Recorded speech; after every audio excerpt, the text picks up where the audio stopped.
And we are back live here on the Cowboys Report, the final live show before the Cowboys take on the Panthers in Week 6 of the NFL season. Tom Downey here, producer Aiden, behind the scenes on today's show.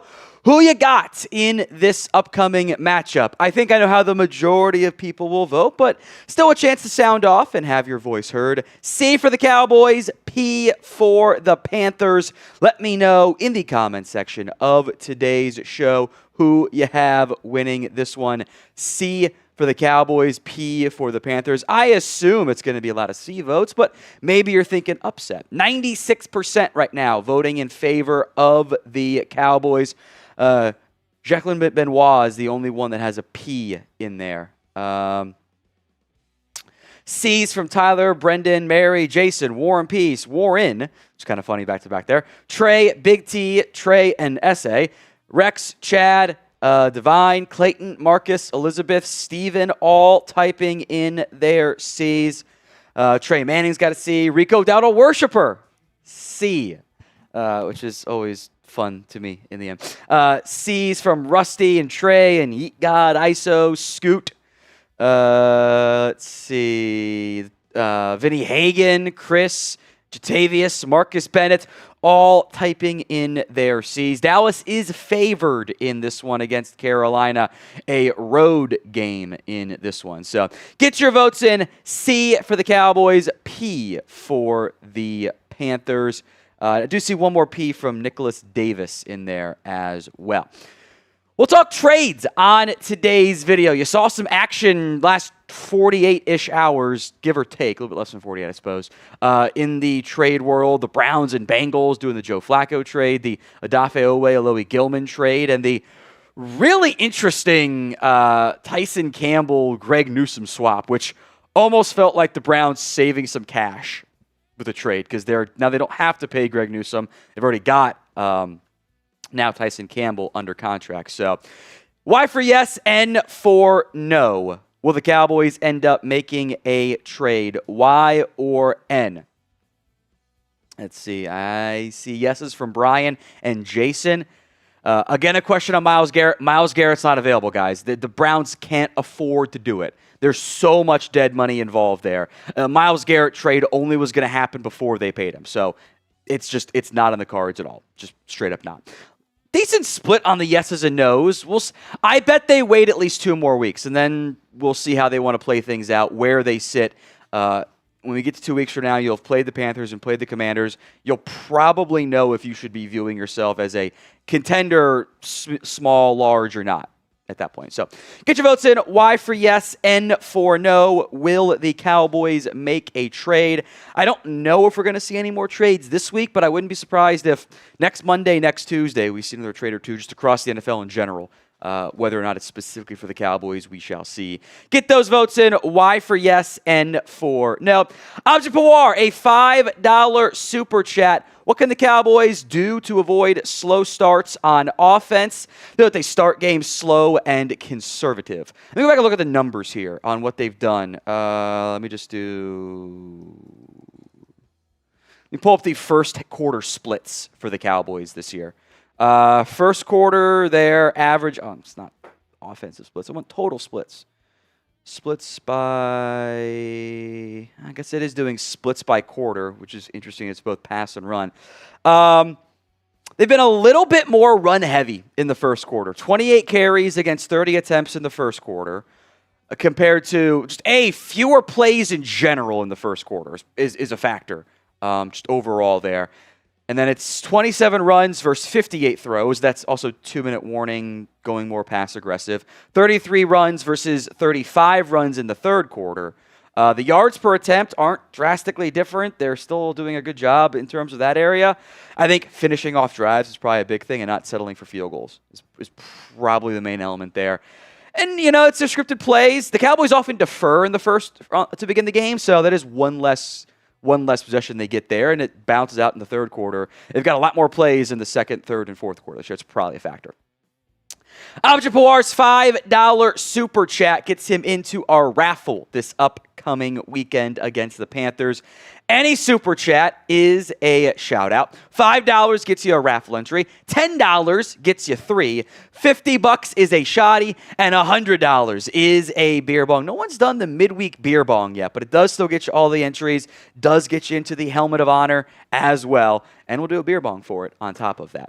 I want you guys to grade Brian Schottenheimer as the Cowboys play caller so far this season. Not head coach, specifically play caller. I think it is potentially reasonable to have 2 different grades on that front. But grade Shotty as the Cowboys play caller, his first time calling plays in a while. I have overall been pretty pleased with it. There's a lot of the stuff that I was hoping we were going to see, I think we're seeing. Not being my biggest concern was, is this just going to be run, pass like his dad was? It's not. It's not run, pass. If anything, it's a little bit more less pass heavy, although it is kind of run at least once on the first 2 downs, which I don't love 2nd and 10 runs, but at least you're better at running the football this year. So grade the Cowboys, or grade Schottenheimer as the Cowboys play caller. B minus A, B plus B, B plus A, B plus B plus B, B plus B plus B, A. So a lot of B's, a lot of A's so far, which I think is reasonable for that to be the current grading scale and review for the Cowboys so far. So great Shotty as a play caller. And Divine says shouts Clayton Adams.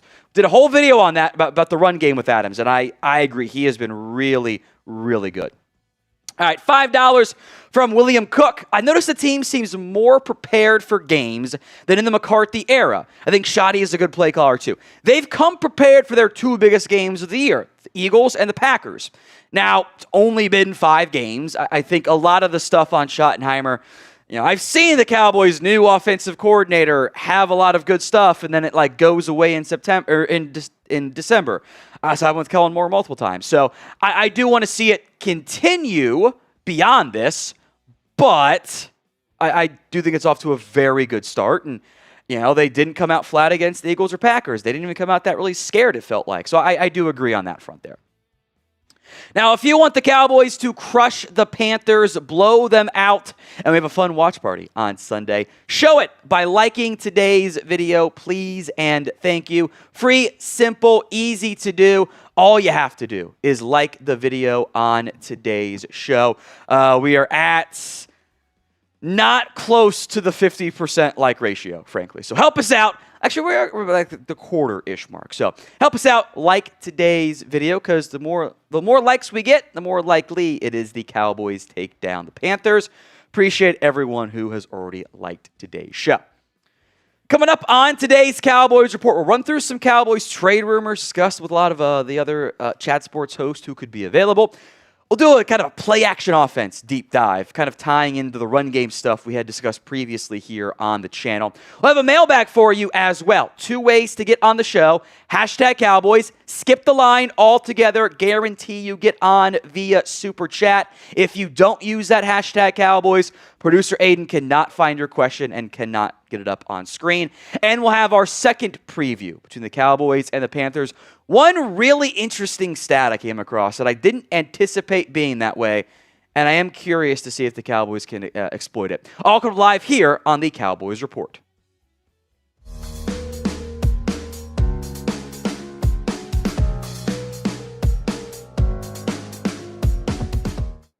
Welcome into the Cowboys Report. Tom Downey here. Jerry Jones once again expressing interest in a potential trade before this year's NFL trade deadline, which ends up coming here on November 4th. Here's what Jerry said after this week's win. I think that old sign is out. Open for business is there. I think that we are continually looking as we go on into the season, teams are positioning themselves where they basically feel like less of a contender because of the losses or circumstances on their team. That's when you'll see sometimes some better players that are available because they decided to start redoing some things on their salary cap, for instance, or the opportunities there, and that's when you start getting those calls. And yes, we're in a position to improve our team if we get an opportunity to do so. So will the Cowboys make a trade, or is Jerry just going to let the phone calls come to him and not be aggressive enough, or maybe the right value isn't there? Get your predictions in. 1 for yes, 0 for no. Let me know in the comments of today's video. Now, I'm looking at a bunch of different potential trade candidates on today's show, and I'm focusing in, kind of like what Jerry said, on some of the worst teams in the NFL. Right now, there are 8 teams that have 1 win or fewer. And here at Chat Sports, every single one of these teams has a host who covers them. So what I did is I reached out to all the hosts and said, who are your realistically available trade candidates? And I got all the lists, and we'll go through some of the ones that are more notable, might help the Cowboys, and or actually make sense for Dallas. It's not like, a quarterback or something along those lines. Only one name from our Jets host, Patrick Seatman, Breece Hall, which I think you could have some interest in. I do wonder if because of the play of Javonte Williams, who has been really good so far this year, if the cost to acquire Hall is going to be a little bit more out of whack versus what is, realistically smart for you to give up. I do think having it be the right value is something you have to consider for the Cowboys. You start waving around your first-round pick, you can get a deal done. Should you, though? The Browns, no Myles Garrett. It's not happening. Stop asking me. Jerome Ford, is he better than Jaden Blue? I don't even know at this point. David Njoku, you don't need a tight end. Wyatt Teller is a good guard in a contract year, but you don't need a guard right now.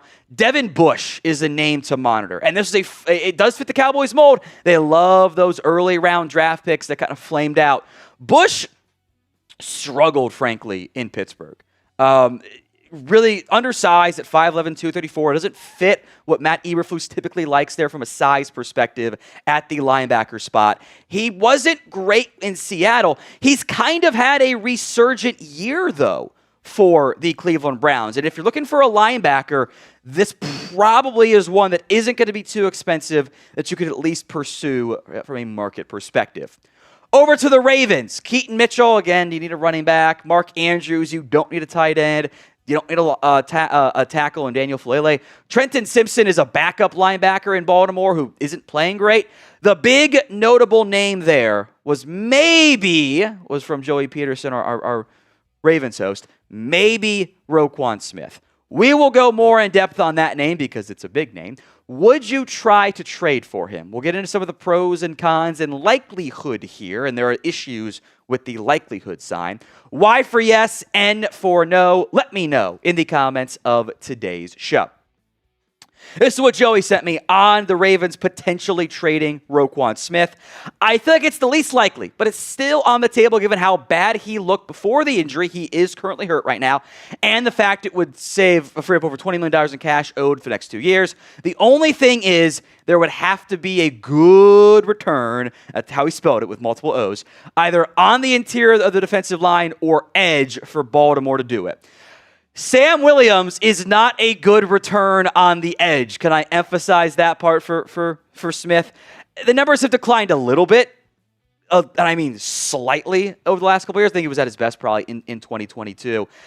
I don't know how much I'm going to blame Roquan Smith for having some struggles this year before he got hurt. The Ravens have been a mess on defense all year long. That might not uniquely be a Roquan Smith injury. I think he instantly fixes the issues at linebacker. Now, he's injured. That's a huge red flag for me. I think the Ravens would consider it because they're bad right now, but I think the opportunity trade cost is probably going to be a little bit too expensive. It's probably going to be more than what the Ravens would realistically give up, or what the Cowboys would give up to acquire Roquan. Contract-wise, he's super cheap this year, but the Ravens can cut him next year. There's no more guaranteed when he left on his contract, so it doesn't actually do anything from like a bonus savings perspective. $20 million each of the next 2 years. So I will acknowledge it. I will monitor it. I am not going to get my hopes up, though.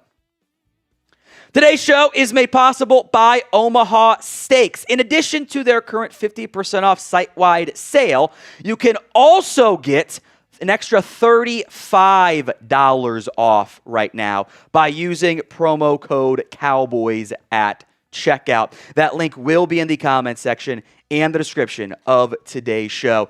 I am a huge fan of Omaha Steaks because, I guess I'm almost middle-aged. Guy who likes to eat meat, sue me. It is delicious. Omaha Steaks has all kinds of options, not just steaks, by the way. Burgers, Juicy Franks, They've got chicken as well. You can get all kinds of different options. Maybe you just go with the classic favorites assortment, which you tack on the extra $35 off with promo code Cowboys. This is under $100 for 4 steaks, 4 pork chops, 4 burgers, 4 franks, a box of fries, caramel apple tartlets, seasoning, and just delicious food to take care of dinner for a week and beyond. So during their early Black Friday sale event, go get an extra $35 off by using promo code Cowboys at checkout. That's on top of the current 50% off site-wide that you can get by going to omahasteaks.com and using promo code Cowboys. Again, folks, go to omahasteaks.com to get 50% off site-wide plus an extra 20% off select favorites and more limited time deals during their early Black Friday sale. Use promo code Cowboys at checkout for an extra $35 off. Minimum purchase may apply. See site for details. A big thank you to our advertiser today, Omaha Steaks. Let's go to the Dolphins. And we've spent a lot of time on Bradley Chubb and on Jalen Phillips, so you can go check out those channels. I don't really feel the need to rehash that too much. Minkah Fitzpatrick is a name that I do want to mention here on today's show. Veteran player, not maybe the prime version of himself from previous years. I don't know if that's really what he offers at this time, but I do think he would help you at safety. You're banged up right now in the back end.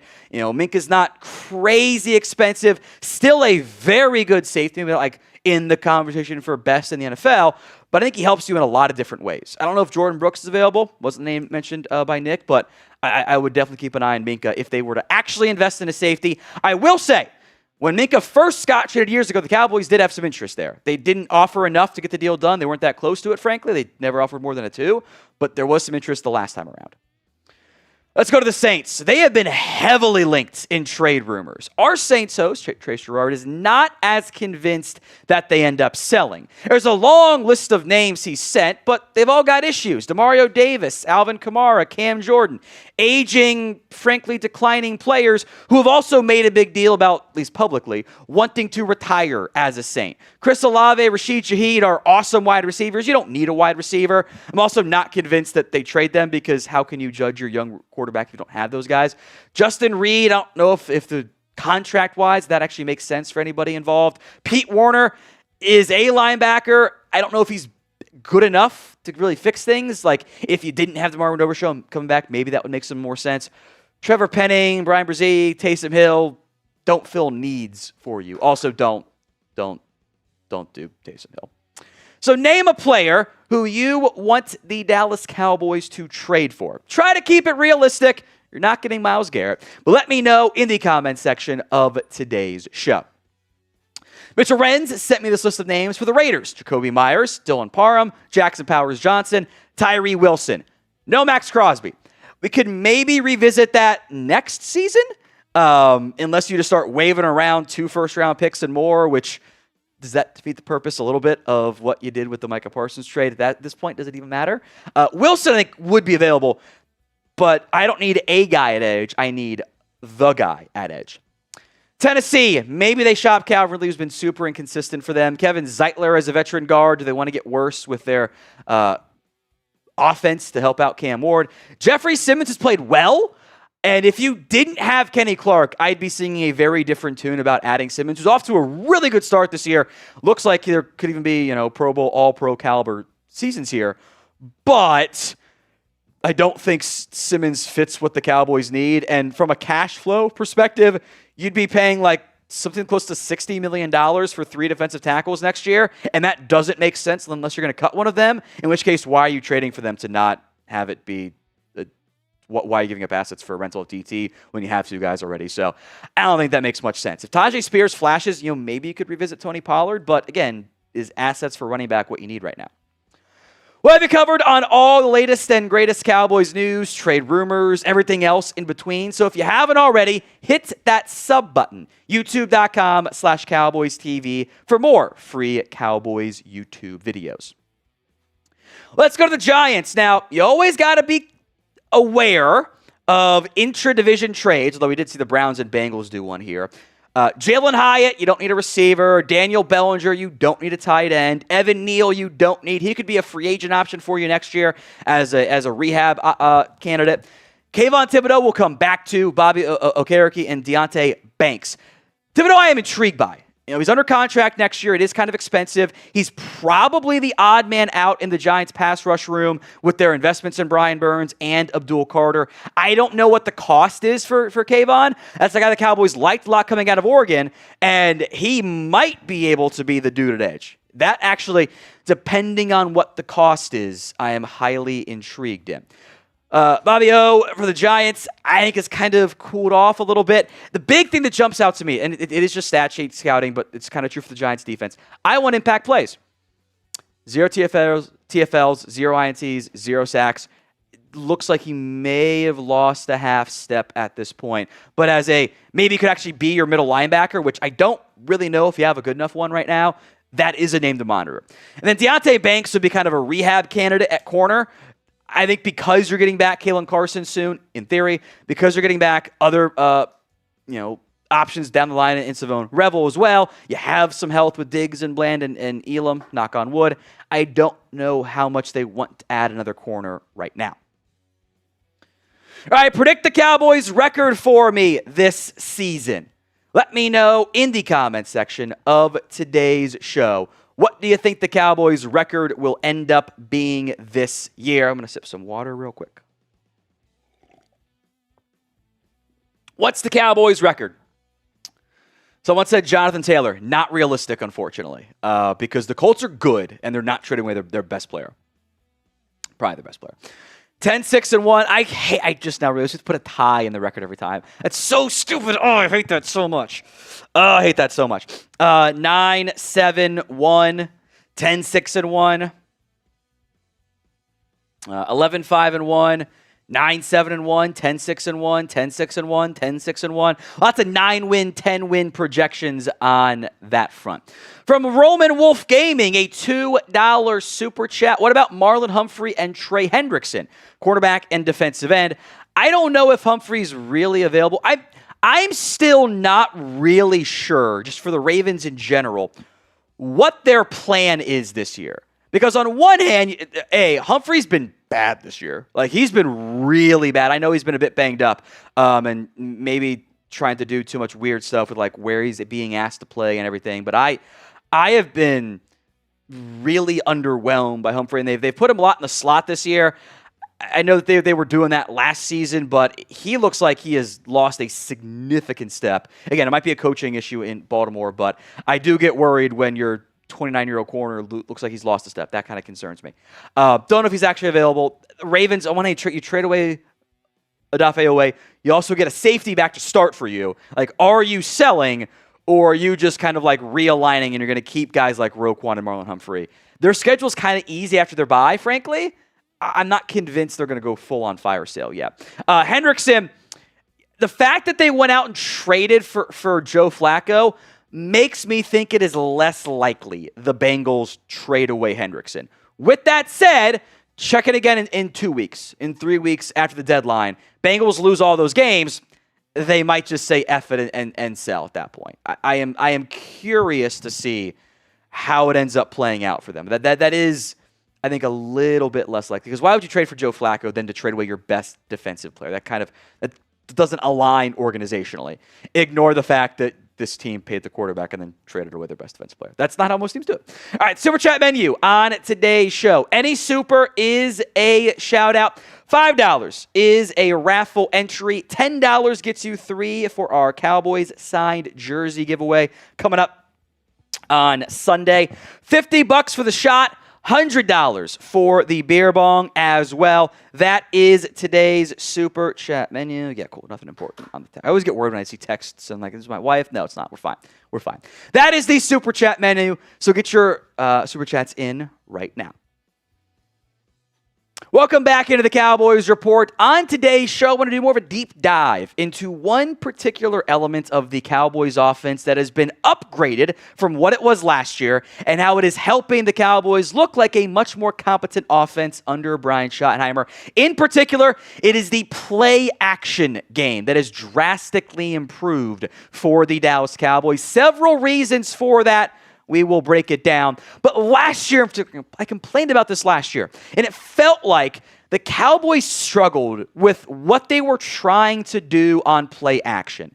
It felt like it was one of two plays. It was that little waggle, the play action rollout, check it down to Ferguson, or a first forced vertical deep shot to, Tolbert or Turpin that was always covered. It always felt like defenses knew what was coming and they were prepared for it. I don't think it was a good designed play action game because it didn't really match what they were doing in the ground game. They weren't married together properly. Now, at the same time, the personnel matters. Getting Pickens on this team helps you there. Game scripts certainly matter. Play action doesn't really do anything for you if you're down by 20 in the third or fourth quarter. Okay, run the ball for 6 yards. That's fine. You're taking away the big explosive play. So game scripts do matter, and the Cowboys have been in a much more favorable game script this past season. Their run game is also better. The threat of the run game is also better this year. We broke this down in depth and kind of teased this video at the end of the run games fixing, which is led by Javonte Williams and Clayton Adams. It's all interconnected. So if you have not checked out the in-depth breakdown on how the different designed run game stuff is helping out the Cowboys significantly, go check it out. It's on the channel. Make sure you are subscribed. youtube.com/CowboysTV. Let's just first look at what the Cowboys play action game is doing this year. And it is clicking. So Dak leads, this is all per NFL's next-gen stats, by the way. Dak leads the NFL in completions with 46. He is second in attempts. He is second in completion percentage. He is second in completion percentage over expectation, so based on down and distance, everything there. Third in yards, tied for first in touchdowns, has yet to throw a pick this year. Eighth in yards per attempt. He is fourth in total EP. That's expected points added. So just a comprehensive stat of is this working? Yes or no, essentially. And EPA per play, he is seventh. The Cowboys play action offense has been clicking this year. To put that plus 19.8 number in perspective, Dak Prescott this year, total EPA per play is plus 19.8 points. The previous 3 years combined, he was at plus 8.9. It has doubled this year compared to the previous 3 years combined. The play-action game is way better right now for the Dallas Cowboys. And there's a lot of different reasons for that. We'll dive into them on today's show. So are you happy with Brian Schottenheimer as the Cowboys play caller? Overall, I've been pretty pleased with it. Let me know in the comments section of today's show. Y for yes, N for no. I think the single biggest thing the Cowboys have done this year to make their play-action game look better is they've married their pass game and their run game. And as a result, in part, there's a lot of other pieces involved here. They're getting better play-action results. And what I mean by marrying the run game and play-action game is you have to make it look at least somewhat similar. If you're only going to run the ball under center, okay, well, then it's a run play. If you're not going to do play-action out of shotgun, play-action out of under center, if you're not going to have a diverse tree of getting into different looks, again, in the run and the pass, not going to help you. It felt like a lot in previous years, and the data mostly backs this up, as we'll get into. Felt like the Cowboys would run under center and pass out of shotgun. To an extent, that is still the case, but the fine-tuned details are a little bit better this year. And there's a really great answer on this exact topic from Brian Schottenheimer, because Greg Olsen had mentioned something similar in the broadcast on Sunday, which I actually didn't realize until Joe Hoyt put it out, and I was mad because I'm like, no, I was going to sit on that one. I had the idea first, but great minds, whatever. Great long answer from Schottenheimer, so bear with me on that, which we'll get to here in just a second, but today's show is made possible by Ethos. I've got 2 kids now. And yeah, I got a lot of responsibility. It's not fun to think about what would happen if something happened to you, but you do need to be prepared. Protect your family with life insurance from Ethos. Get your free quote at ethos.com/NFL Daily. That's ethos.com/NFL Daily. Ethos is a trustworthy company that disrupts the traditional life insurance industry, and as of March 2025, was named by Business Insider as the #1 no medical exam instant life insurance provider. Ethos is an online platform that makes getting life insurance fast and easy to protect families' future in minutes, not months. There is no complicated process, and it's 100% online. No medical exam is required. You just answer a few health questions and get a quote in as little as 10 minutes. 3 million families have completed their applications and trusted Ethos to help find the right coverage for them. Protect your family with life insurance from Ethos. Get your free quote at ethos.com/NFL Daily. Link will be in the comments section and the description of today's show. Application times may vary and rates may vary. All right, long quote here from Schottenheimer. Bear with me. He says, marrying the run of the pass means there's no scouting giveaways. There's no tells. There's no, hey, we're in the gun, we're throwing. If we're under center, we're running. And if we're in a 2x2 with both edges closed, it's 85% run. Runs that we have in the game, we're going to have action pass off of that and vice versa. There is so much technology now in terms of our ability to get information that if you don't do that, you're battling uphill. If you don't do that, in my opinion, there's going to be a handful of plays in the game that the defense is predicting or the offense is predicting what you're going to do.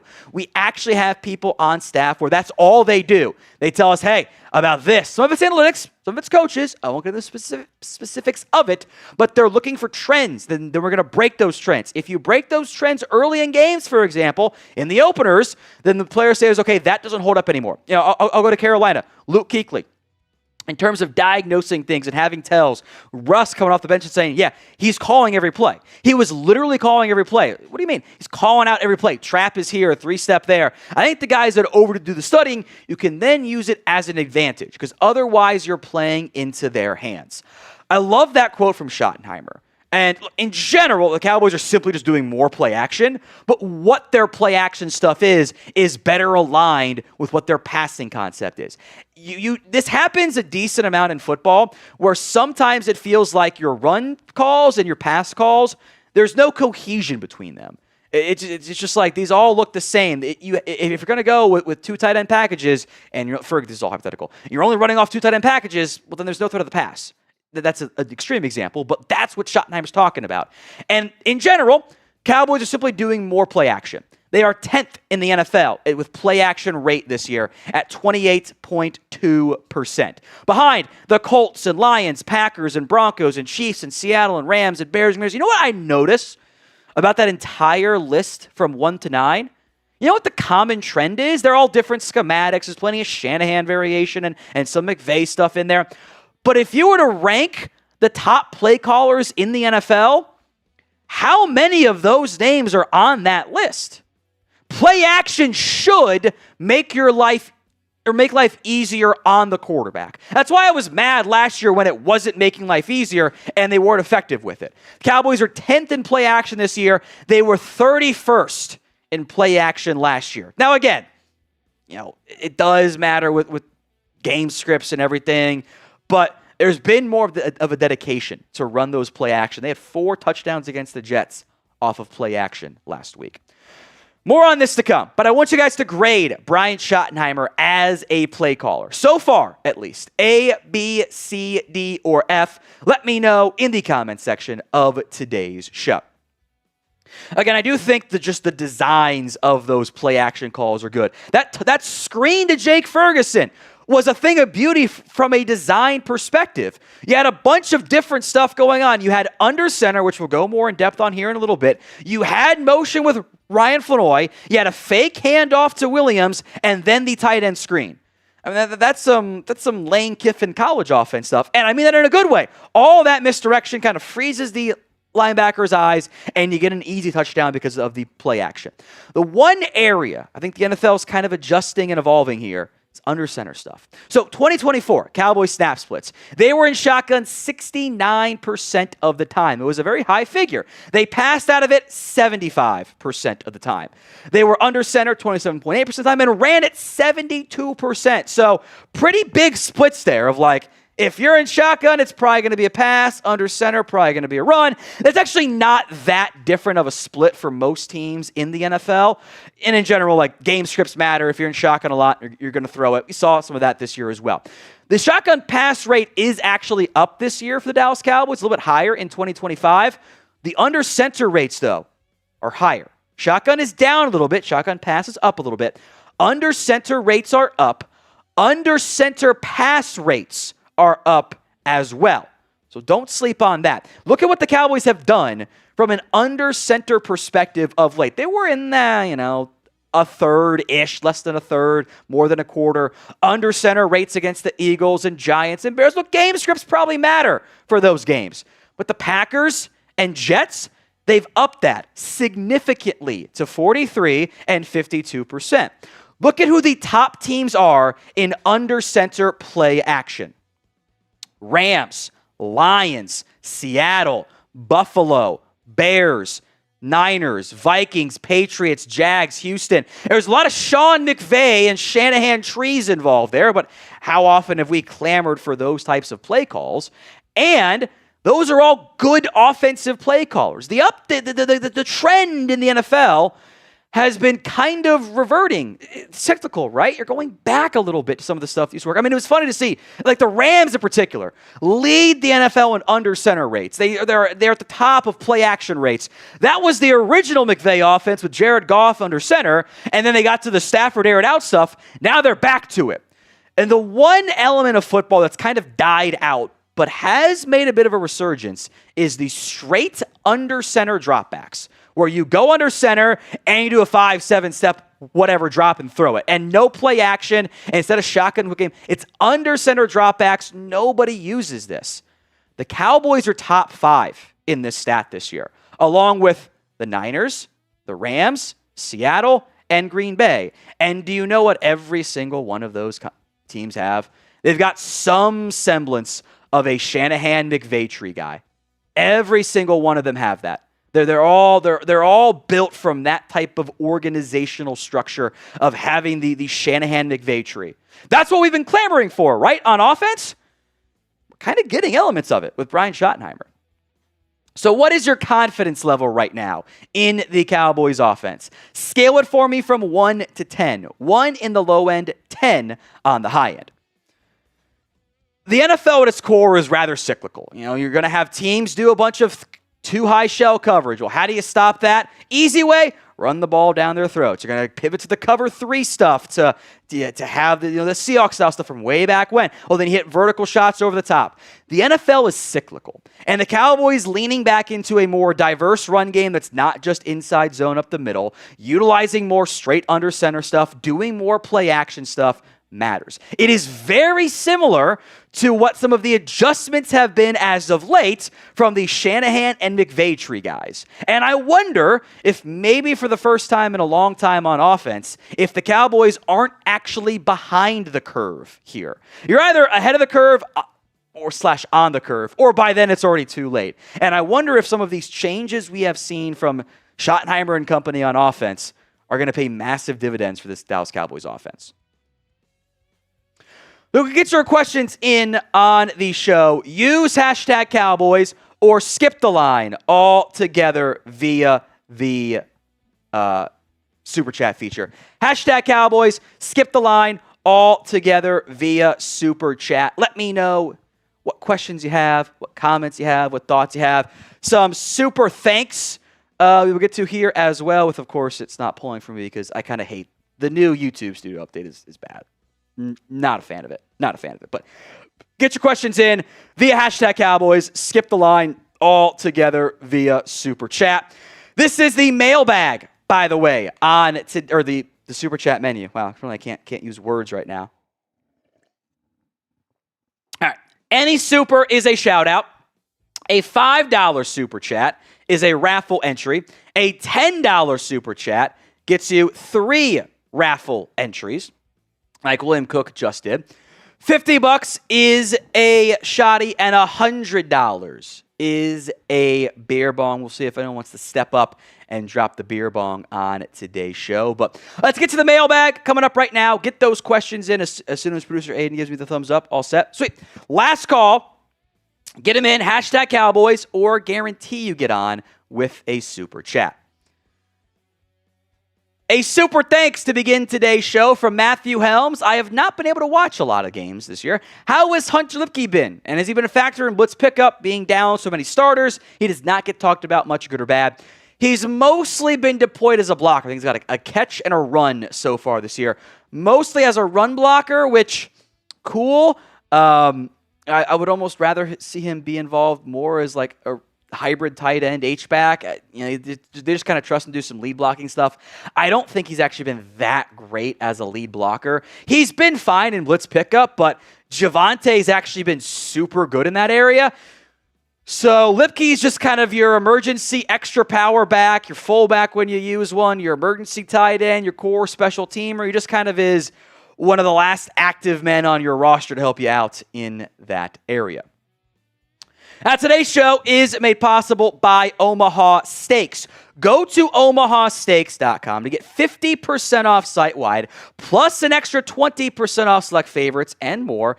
Limited time deals during their extra Black Friday sale. And when you use promo code Cowboys at checkout, you get an extra $35 off. You can get a wide variety of not just steaks, but pork chops and chicken and burger. I mean, you get the essential griller bundle, which is 16 free smash burgers, bacon wrap filet mignons, chicken breasts, pork chops, burgers again, Frank's, caramel apple tartlets, seasoning. You throw on the extra $35 off, you're barely past $100 for all of that food. Get your deal today. And remember, Omaha Steaks is America's butcher, America's original butcher since 1917. They're a family-owned company with 100% years of expertise in the meat industry, carrying mouth-watering burgers, chicken, pork, seafood as well. My wife is not a fan. I am a fan, so it's just for me in the end.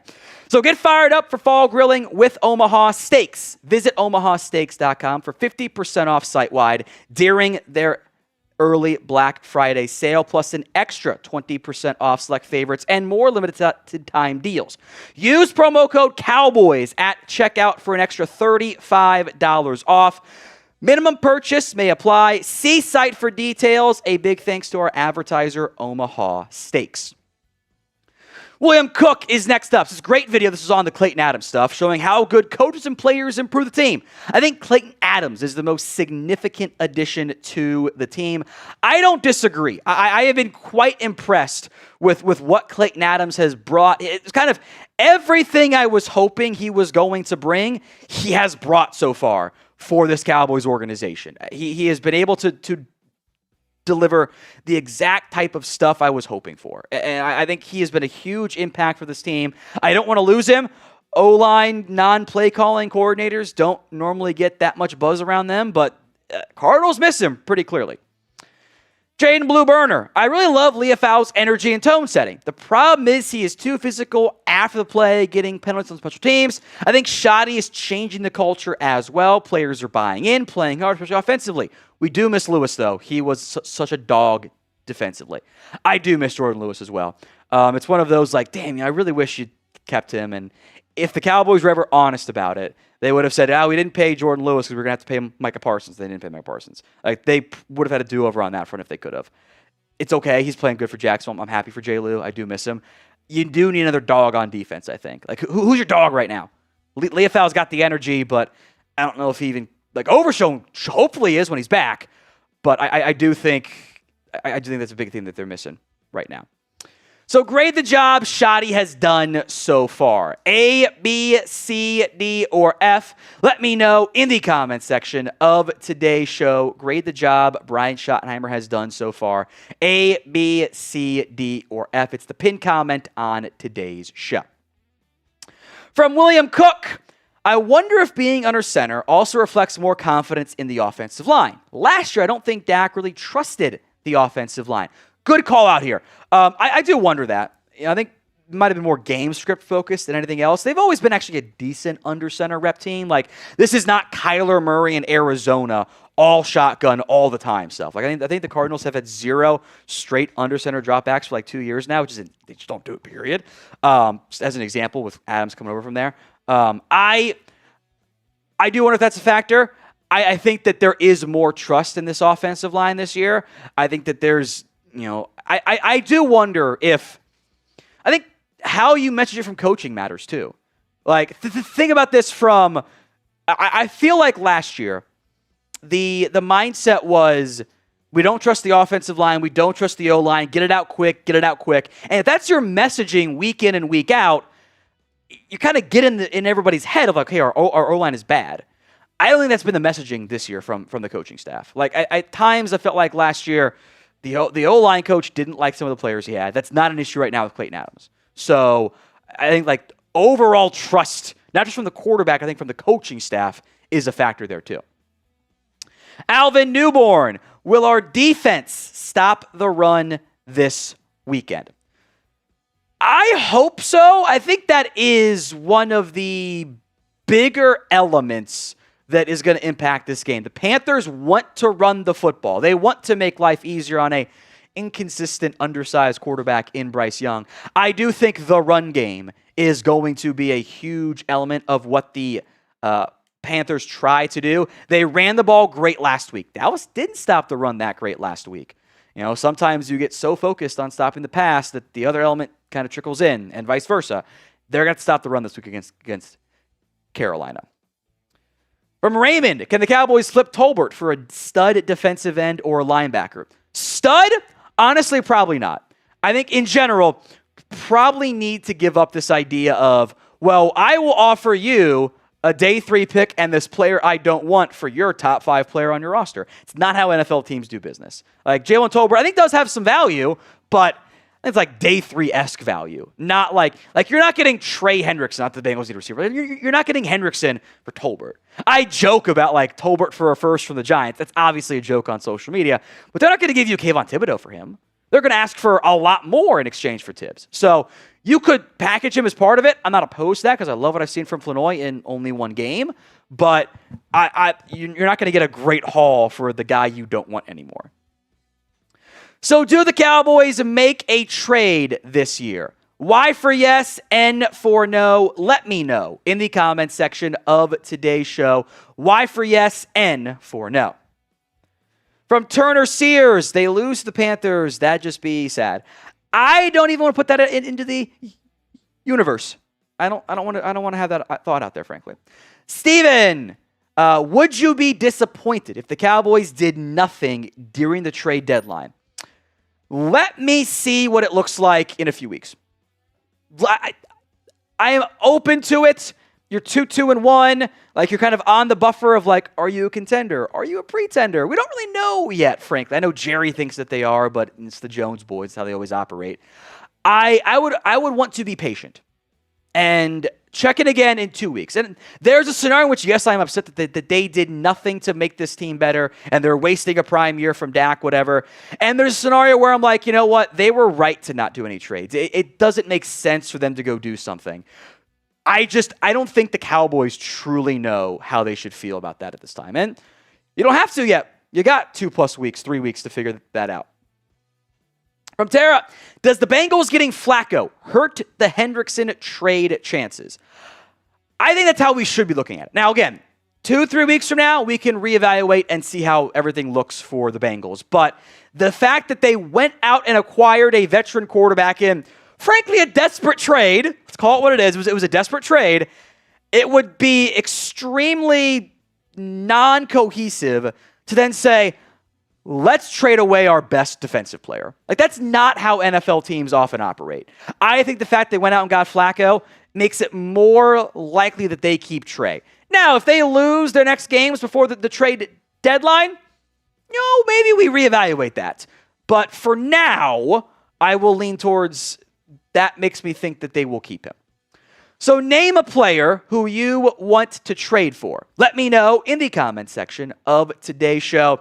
Keep it realistic. They're not getting Myles Garrett. Let me know in the comments section of today's show. Rico Dowdle worshiper. Hopefully the Cowboys re-sign George Pickens and Javonte Williams. We can't let them walk. You have the franchise tag available for George Pickens. I think at minimum that will be the usage there. I think if Williams keeps this up, you will be able to retain him. He's made comments how much he loves being in Dallas. I think that there is some semblance of like loyalty maybe for both those guys of like, hey, they went out and got me. Like they made the trade for Pickens. And I think he likes having a good quarterback for the first time in his career, frankly. Javonte, I think, likes being in Dallas. He fits well. The grass isn't always greener somewhere else. I do think in terms of like keeping them on the roster next year, if you want to, you've got plenty of money, by the way. There is nothing to be concerned about on that front. A very valid question from William Cook here. Do you trust the Jones boys to make a good trade? I mean, I think they made a good one with Pickens, but it's fair. I trust them to make a good trade when they're not doing a trade out of an emotional reaction to something. Honestly, I think the Mingo trade last year was an emotional reaction to being banged up and not playing well and trying to make it seem like they were still a contender. That's what I think the Mingo trade was. Like, we got to do something to help us out here. The Micah trade, I think, was a reaction to the emotions between Micah and Jerry Jones. If they're just shopping and even bargain shopping, they mostly do okay there. I don't like the Kenneth Murray trade. It didn't cost you that much. It's fine. But I think they're at their best when teams call them. I just wish they'd be better when they call teams. Now, if you want to be a part of our Cowboys mailbags, hit that sub button so you never miss out. Free Cowboys videos each and every single day right here on the channel. YouTube.com/CowboysTV. Free videos every single day. Cowboy Rob 28. What should we expect from Savone Revel this year? I don't know. I don't have a great timeline for when he's back. I clearly had a setback in training camp. Unfortunate. Now you're not really worried about rushing him because he's still just playing behind the eight ball so much. This is not a fair example, but like in years past, you would have, I would say, like, you can't trust Randy Gregory for anything. If he gives you something, great, but you have to treat him as a luxury, as an extra. For this year, I think that's how you treat Savone Revel. If he's back, awesome. If he helps you, even better. If he's not, if it's a redshirt year, sucks, but so be it. From TKG, what week is the trade deadline, and who do you want if we do a trade? Again, who do I want? We will do full-on videos on that. We'll keep an eye on what the market actually ends up looking like, etc., but I'm not going to overreact to it one way or the other. The trade deadline this year is on November 4th. That's actually the day after the Cowboys-Cardinals Monday Night Football game. So it is a slightly later trade deadline. That is the date to monitor, so you've still got quite a bit of time. The Super Chat menu on today's show. Any Super Chat is a shout-out. $5 is a raffle entry. $10 gets you 3 raffle entries. $50 for a shot. $100 for a beer bong. Thursday night football action. Who you got? E for the Eagles. G for the G-Men of New York. Let me know in the comments section of today's show.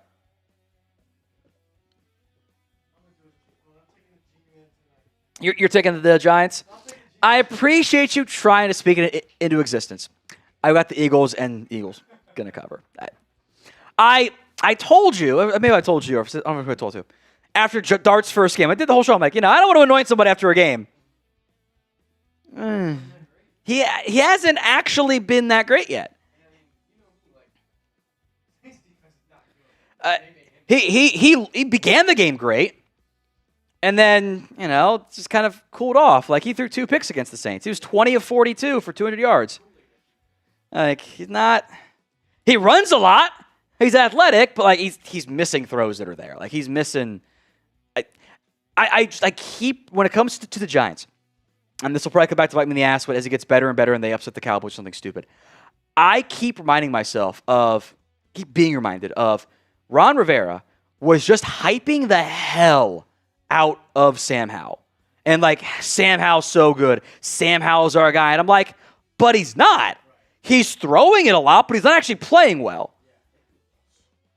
And Ron Rivera was doing that because that was the only way he could save his job, is if Sam Howell was the guy and they tried to, frankly, artificially prop him up. And I just wonder if Brian Daboll's doing some of that with Jackson Dart, because it's the only way he saves his job, and maybe Joe Schoen too, is if Dart's him. And the mobility's great. Look, the man's got 6 sacks in 2 games. That's bad. He's got 2 interceptions against 3 touchdowns. He's averaging 5.2 yards per pass. He's not actually playing very well. Like even his downfield stuff is not particularly good. Like there's a lot of stuff that I go, I don't know about Jackson Dart. With that said, I hope he wins. I hope the Giants take down Philadelphia. I think that benefits you quite a bit. I think you would be much better off if the Giants take down Philadelphia. Because on the flip side of Philadelphia, this is really weird to me. How often do we see somebody like like Philadelphia have all this success, and it's like kind of bad vibes in the locker room? How do you win a Super Bowl and you're 5 games in and your receivers are complaining about the ball? You just won a Super Bowl. Like, how does that even happen? It blows my mind. I'm looking at Dart's like passing chart here. It's like he's got a little bit more passing to the air, but it's all like screens and outs and sideline shots, a couple of stuff over the middle. Like, he's just not. I don't see a lot of dynamic passing from him. Like, I think he's limited in the end, and I just wonder if he's really that guy, or if he's just like, he's good, but he's always going to be a bit, held back, for lack of a better phrase. That's my concern there. Like I'm looking at his passing chart from last week. Like, on throws beyond 15 yards, he was 2 for 1, 2, 3, 4, 5, 6, 7, 8, 9. 2 of 9 beyond 15 yards. Like, it's all like screens and stuff. Like, it's not. I don't know. I don't buy him yet all the way. From Turner, a $5 super chat. Appreciate that, Turner. Can't root for New York. Can we have a worthless damn tie? I can root for New York because I'm rooting. I'm not rooting for New York. I'm rooting against Philadelphia. That's the way to look at it. And I knew what you meant there, Turner. That's my mindset. I'm not rooting for New York. I'm rooting against Philadelphia. And other games this week that seem to matter that I will also shout out here are plentiful. We're also rooting against the Packers every single week because we don't want them to win games. So, who you got? Final call. E for the Eagles, G for the Giants. Let me know in the comments section of today's show, and we'll get set up for the Cowboys-Panthers final preview of the week. All right, the most comments on today's show, as we do each week, will get a free raffle entry. You probably need at least 50-plus comments to get the free raffle entry. So flood the comments section right now. Just spam DAL if you want the Cowboys, or just C for the most comments on today's show gets a raffle entry. Week 6 matchup. Cowboys on the road against Carolina. I've seen this line ebb and flow, 3, 3.5. Maybe about a 2.5 if you're looking at the right spot, by the way. But Cowboys are favored either way by about a field goal on the road, over under 49.5. Was a lengthy injury report this week for the Cowboys. Let's dive into it. Tyler Booker, CeeDee Lamb, I think they're a week away. We'll revisit this as we need to. I will make note, we are filming this on our Thursday live show. The full final injury report and designations will be in the comment section and the description of today's show, by the way. Jack Sanborn's concussion seems unlikely. Kevontae Turpin in the foot, unlikely as well. Donovan Wilson did return to practice on Thursday, giving him a chance. Dante Fowler practiced Wednesday, did not on Thursday, so we'll have to monitor that one as well. These guys were all limited early in the week with stuff, so I'm not worried about them. I have called my shot previously. I wonder if they're going to injury stash Johnny Cornelius since he got hurt with double knee injuries while not doing anything was really weird. So I think those guys, all these guys, Bland, Clowney, Diggs, Guyton, Houston, Sanders, we'll see about. That one is maybe the least like this group. Tyler Smith, Wanya Thomas, Marshawn Nealand. If I had to guess, I think all of those guys are going to be out there for the Cowboys. Miles Sanders is the one that, maybe not so much. And Cornelius, if the O-line is healthy, will be a scratch anyway. Panthers, injury-wise, we'll monitor Taylor Moton and Chuba Hubbard. Those are the ones that most stand out. It's a new injury for Taylor Moton, but I think he's got a chance to play still. Again, see if I look dumb or smart on Sunday. Chuba Hubbard's calf, I think it's going to be the Rico Dowdle game for the Dallas Cowboys. Let's talk matchups to watch. Number one, the motion from the Cowboys offense against the Panthers defense. I had a tough time finding stats against motion from Carolina's defense, so I tried to use the new Summer Sports AI tool, but it didn't have it for me. This is per Next Gen Stats.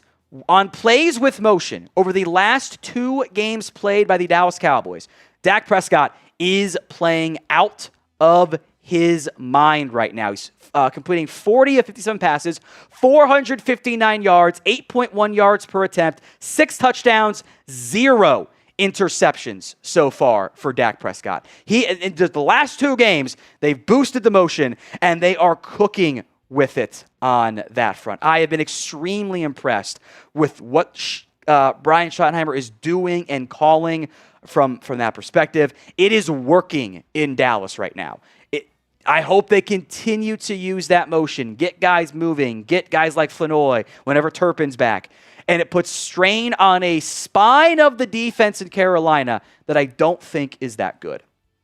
What is your confidence level in beating the Panthers? Scale it for me from 1 to 10. 1 on the low end, 10 on the high end. It's the pinned comment on today's show. So if that ad plays here, ignore it. Go vote. 1 to 10 is your scale. Matchup to watch number 2. It is the Cowboys' third down defense against the third down offense for Carolina. The Cowboys, they were better against the Jets, and they still have a historically bad third down defense. Opponents converting at a 54.9% clip against the Cowboys. That's so bad. Carolina converting at a 39.4%. Again, this is like a league average third down offense. Look at the difference there. Like 15%. It's absurd how bad this Cowboys third down defense is. They have to be better, and they have to get off the field on third downs. Number 3 for me, and I was really interested by this.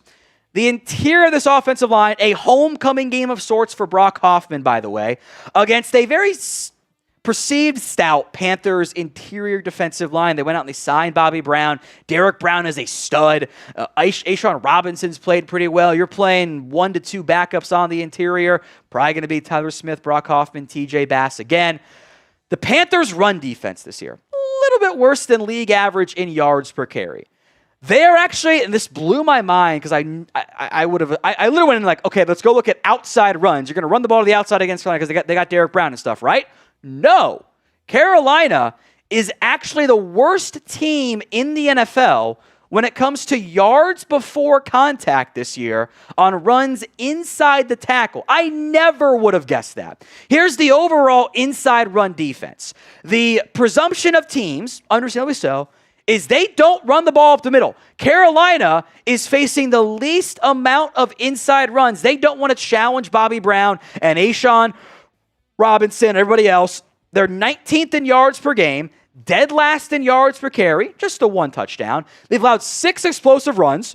They're only 21st in stuff rate. Now, what does stand out here, and I will make note, the other 9 numbers are per Next Gen Stats, NFL.com's advanced sites. The success rate is from Summer Sports, so there is a possibility it's not all the way accurate, but I think it does make some sense. They're high in success rate. So when you're high in yards per carry, kind of high in 10-plus yard runs on a very small sample size, it means you're allowing some big chunk plays. And that's why they're dead last in yards after contact. I think there is the possibility that you can bust some big runs up the middle against this Panthers defense. And Javonte Williams has been one of the NFL's best running backs, in general, but also on inside runs. 49 carries, 266 yards, 5.4 on average. His success rate is 49%. He's been really good. So I would not, everyone has been scared, understandably so, of Panthers inside runs. I might try it a few times. See how it goes. Today's show is made possible by Ethos. I am a father of not one, but two kids now. Got a lot of responsibilities. They count on me. And I know how much insurance matters. Life insurance matters. Protect your family with life insurance from Ethos. Get your free quote at ethos.com/NFL Daily. That's ethos.com/NFL Daily. Ethos is a trustworthy company that disrupts the traditional life insurance industry. And as of March 2025, Business Insider had named Ethos the #1 no medical exam instant life insurance provider. They're an online platform that makes getting life insurance fast and easy to protect family's future in minutes, not months. There is no complicated process. It's 100% online. No medical exam is required. You just answer a few health questions and get a quote in as little as 10 minutes. 3 million families have completed their applications and trusted Ethos to help find the right coverage for them. Protect your family with life insurance from Ethos. Get your free quote at ethos.com/NFL Daily. That's ethos.com/NFL Daily. Application times may vary. Rates may vary. Links in the comments and the description of today's show. Number 4, matchup to watch. Trayvon Diggs / Deron Bland against the Panthers' #1 receiver, the guy that we and the Cowboys, to be clear, wanted to draft, Teteroa McMillan. McMillan only has 24 catches on the season. Maybe only is not the right word for it. Got a pretty high target share, 351 yards. I think he's done a lot of really good stuff for Carolina on film. The touchdowns are not there yet. Carolina should be a little bit healthy this week. Xavier Legette is going to be back. Is back, and they might get Jalen Coker of Cokehead fame back for Carolina as well. I'm curious if they put Diggs. I'd lean Diggs on McMillan, Bland on somebody else, but maybe they just go sides. We'll see. I'm very curious how the Cowboys try to cover up the Panthers' best receiver in McMillan, who does some of his best work over the middle, where if the Cowboys are in zone, he will get to take advantage of the linebackers. I expect to see a lot of deep digs for McMillan. All right, next up is George Pickens against J.C. Horn. And we mentioned it last week, like how can you take advantage of non-Sauce Gardner corners? Cowboys did a good job of that. They still got Pickens going with a 1 touchdown catch. And I think they'll try to get him a little bit more involved against what I assume is going to be J.C. Horn. Mike Jackson, Cowboys legend, against George Pickens is not a matchup I think Carolina wants to employ that much. Pickens this year, 5 touchdowns, already matching his previous single-season high in his career with the Pittsburgh Steelers. J.C. Horn, though, is having himself a year. 38.1% completion rate. He is, when healthy, he's been really good. 21 targets, 8 catches allowed per Pro Football Reference this year. He's been good. I still wonder if you can take advantage of him, though, just a little bit, if Pickens is good enough to justify it. Now, who scores the first touchdown for the Dallas Cowboys? Is it Pickens? Is it Ferguson? That was the answer last week, by the way. Let me know in the comments section of today's show. All right, player to watch, number 5, Jake Ferguson. We nailed it last week. We gave away the signed Jake Ferguson jersey, and it worked wonders. He had 2 touchdowns in the game. He's playing at a mostly great level. I think he's been a better blocker this year. He's not ever going to be a great blocker. It's just who he is. The one thing I want to see from Ferguson is make more guys miss tackles. Be even more dynamic. Bring me back the hurdling Fergie, not the try to make a guy miss and fall down Fergie. Don't become Zach Ertz. Be more dynamic. Be more like Tucker Kraft has been over the course of his career with the Green Bay Packers. Ferguson had been the leader in forced missed tackles. Hasn't been as good as that this year. I think against a Panthers linebacking corps that I don't think is that good. I think take advantage of guys like Christian Roseboom and Trevin Wallace. I think Ferguson could have a nice day. Number 4 is Shamar James. My guess, and it's a guess, you're not going to have Jack Sanborn due to concussion. So Kenneth Murray will be your middle linebacker. And on passing downs, it will be Shamar James over Maurice Liufau out there in coverage. James had a bunch of tackles in coverage, which isn't always a good thing. In fact, in general, I actually think coverage tackles is normally a bad thing because it means you're normally getting beat in coverage. Specifically, though, last week, that was keep everything in front of you, let the clock bleed off, be super conservative. So I wasn't as upset about it. There are times, though, look, I know we're all mad at Sanborn. He's not been good this year. I do think there was a pretty stark difference against the Jets when Sanborn went out of that game with a concussion and how they fit the run against Breece Hall. I think your linebackers have to be better in that area. Now, we will be live for the Cowboys-Panthers matchup. Our watch party will begin 11:15 a.m. Eastern Time. Hit that sub button so you don't miss out. Let's go to number 3. That is Ryan Flanoy, the wide receiver. I loved what I saw last week. I mean, how can you not? It was the Flanoy game. He might get a chance to do it again. You know, that was not a name I think Jets fans knew of, which it would be kind of impressive if they did. Maybe they have no life or they're deep, deep fantasy people. But Flanoy was great for the year. 10 catches, 149 yards, and no touchdowns yet. They got him involved on jet sweeps. They're like, he can just do the Kevontae Turpin stuff. It's fine. Like, I am excited to see what Ryan Flanoy is able to do in this matchup. Can he build on it? Can this be more of a Miles Austin breakout, or is it just the one random Kevin Ogletree game? And do you bring back Mingo this week for a revenge game? We shall see. Number 2 player to watch, Donovan Ezeraku. The numbers aren't there yet for Easy. I think it is coming. He was close several times last week to bringing down Justin Fields for his first sack of the campaign. My hot take in this one, this is the game that Ezeraku gets a sack. That the dam bursts, so to speak. And after showing some flashes, even against the run too, Ezeraku has his first sack of the season. So do you agree with me? Is this the week Easy gets his first sack? Y for yes, N for no. Let me know in the comment section of today's show. Number 1, though, is Dak Prescott, of course. He has to play great. You're not going to win games with the way your defense is played unless your quarterback plays great. Good news, he's played great this year. Dak is off to one of his best starts to a season ever. He looks in complete control of this entire Cowboys team and the offense, and everything is operating well for Dak Prescott right now. So hopefully that continues against a inconsistent but shows flashes of being great Panthers defense.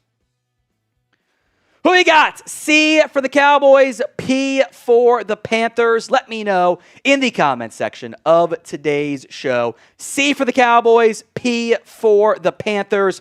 Get those votes in the comments and at the pinned poll of today's video.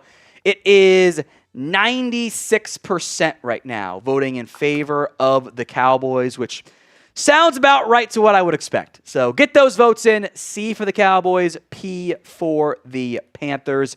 The guys want to stay up to date on everything Dallas Cowboys. Hit that sub button. YouTube.com/CowboysTV. Free Cowboys videos each and every single day.